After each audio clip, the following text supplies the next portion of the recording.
Court की ये ताकत इसलिए आई क्योंकि वो ब्राह्मणवादी व्यवस्था के शिकार हैं। हमें उत्तर भारत में पेरियार मॉडल को अपनाना होगा।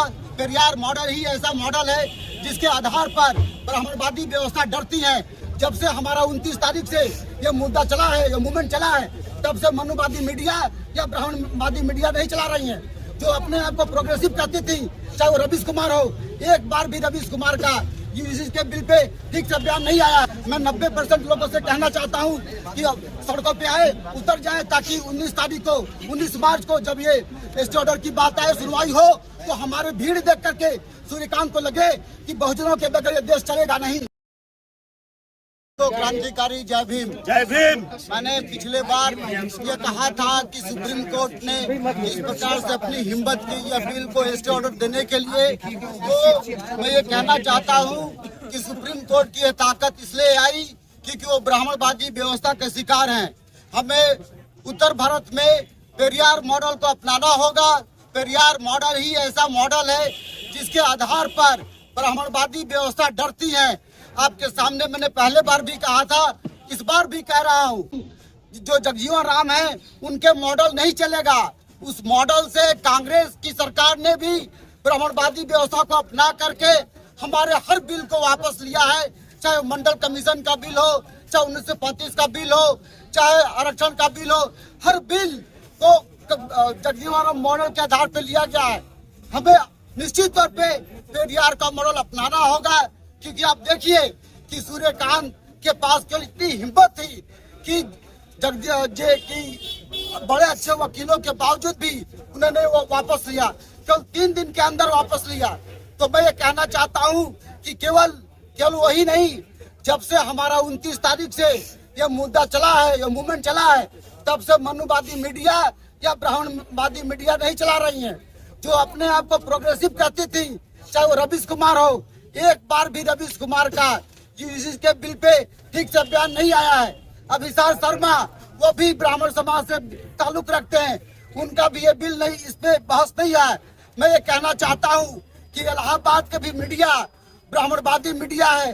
पिछले कुछ दिनों पहले हमने प्रेस रिलीज जारी किया था, प्रेस में बात की थी, खचाखच हॉल भरे होने के बावजूद भी हमारी आवाज मीडिया में नहीं आ पाई। इसके पीछे क्या कारण था? इसके पीछे यही कारण था कि हमारी मीडिया ब्राह्मणवादी मीडिया के शिकार है, मनुवादी मीडिया के शिकार है। तो मैं साथियों से कहना चाहता हूँ, कचहरी में भी बाहर भी यह बिल का विरोध ज्यादातर ओबीसी होने के नाते किया जा रहा है। और ओबीसी समाज को पिछले बार भी मैंने कहा था, इस बार भी कह रहा हूँ कि ओबीसी समाज को समझने की जरूरत है और भारी भरकम रोड पे आने की जरूरत है।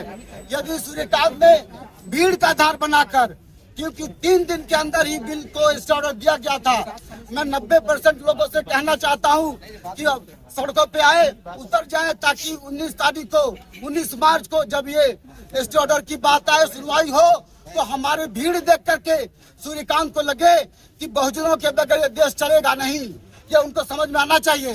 जब तक बहुजन रोड पर उतरेगा नहीं, सेक्रीफाइस नहीं करेगा, हमारे महापुरुषों को, पेरियार लाल यादव को, पेरियार साहब को, बाबू जगदीश प्रसाद कुशवाहा को याद नहीं करेगा, बाबा साहब अम्बेडकर के त्याग को याद नहीं करेगा, हमें सोचना पड़ेगा कि इलाहाबाद में 4-5 यूनिवर्सिटीज है, उस यूनिवर्सिटी में क्या SC ST OBC के प्रोफेसर नहीं है? क्या JNU में प्रोफेसर नहीं है? क्या दिल्ली यूनिवर्सिटी में प्रोफेसर नहीं है? ये इंटेलेक्चुअल तबका जो जिनके बच्चे यूनिवर्सिटी में पढ़ते हैं, उनको यहाँ आने की जरूरत है।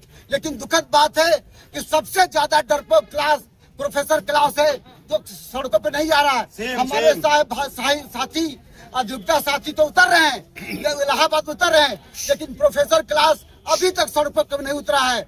मैं आपके माध्यम से कहना चाहता हूँ, इलाहाबाद विश्वविद्यालय के प्रोफेसर से कहना चाहता हूँ, राजकीय विश्वविद्यालय के प्रोफेसर से कहना चाहता हूँ, तो सड़कों पर उतरे, क्योंकि ज्यादातर बच्चे उनके इलाहाबाद यूनिवर्सिटी में, राज्य विश्वविद्यालय में पढ़ते हैं, दिल्ली यूनिवर्सिटी में पढ़ते हैं। और इतना ही नहीं, जो दूसरे इंटेलेक्चुअल क्लास है, उस क्लास को भी मैं कहना चाहता हूँ, जो अधिवक्ता को छोड़ करके दूसरे क्लास के लोग हैं, जो गांव में मजदूर हैं, जो किसान हैं, उन सभी मजदूरों से, उन सभी किसानों से कहना चाहता हूँ कि यह सवाल केवल विद्यार्थियों का सवाल नहीं है, यह सवाल सभी का सवाल है, सभी 90% का सवाल है। इसलिए साथियों, यह देश का मुद्दा है, यह हमारा मुद्दा है, हमारे जीवन का मुद्दा है।